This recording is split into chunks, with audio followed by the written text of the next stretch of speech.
بسم اللہ الرحمن الرحیم۔ وظیفہ سینٹر میں ایک بار پھر سے خوش آمدید۔ آج کی اس ویڈیو میں ہم آپ کو ایک خاص الخاص وظیفہ، ایک چھوٹا سا عمل بتانے جا رہے ہیں جو کرنے سے چاہے کوئی بھی جائز معاملہ کیوں نہ ہو، چاہے معاملہ شادی کا ہو، دلی مراد پوری کرنے کا ہو، نوکری کا ہو یا کوئی بھی معاملہ ہو، آپ کے حق میں ہوگا انشاءاللہ تعالی۔ تو جلدی سے میرا یوٹیوب اور فیس بک چینل سبسکرائب کر لیجئے اور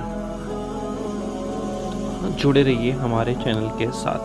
تو آج کی اس ویڈیو میں خاص الخاص وظیفہ، معاملہ آپ کے حق میں ہوگا اگر میرے رب کی مرضی شامل ہوئی تو۔ آج کے اس دور میں جہاں مشکلوں سے ہر انسان پریشان اور کوئی نہ کوئی راستہ ڈھونڈ رہا ہوتا ہے کہ کیسے اس مشکل کو حل کیا جائے، بے راہ روی کی اس دنیا میں جہاں ہر کوئی کسی نہ کسی مشکل سے دو چار ہے، کوئی نوکری کی تلاش میں ہے،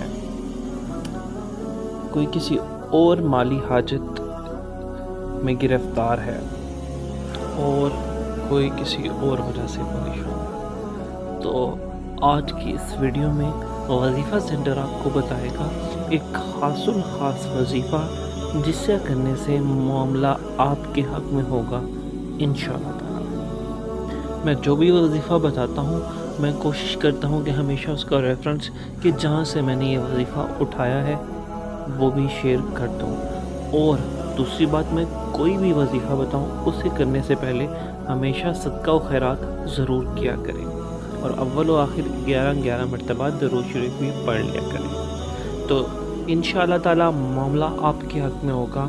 جو انسان چاہتا ہے کہ کوئی معاملہ آپ کے حق میں ہو جائے، وہ شادی ہے، مقدمہ ہے، نوکری میں کوئی مسائل ہے، تو نماز فجر کے بعد 101 بار یا عزیزو پڑھ کر ہاتھوں پر دم کر کے چہرے پر پھیر لیا کریں، اور نماز عشاء کے بعد 101 بار یا حکیموں کا ورد کر کے اللہ تعالیٰ سے اس مسئلے کے حوالے سے دعا کیا کریں۔ کم از کم 40 دن یہ عمل کریں۔ اگر میرے رب کی مرضی شامل ہوئی تو نماز فجر کے بعد 101 بار یا عزیزو پڑھ کر ہاتھوں پر دم کرنا ہے، اور نماز عشاء کے بعد 101 بار یا حکیم، اور اللہ تعالیٰ سے اس مسئلے کے حوالے سے دعا کریں۔ 40 دن یہ عمل کریں، انشاءاللہ تعالیٰ ایک چھوٹا سا عمل معاملہ آپ کے حق میں کروا دے گا اگر میرے رب کی مرضی شامل ہوئی تو۔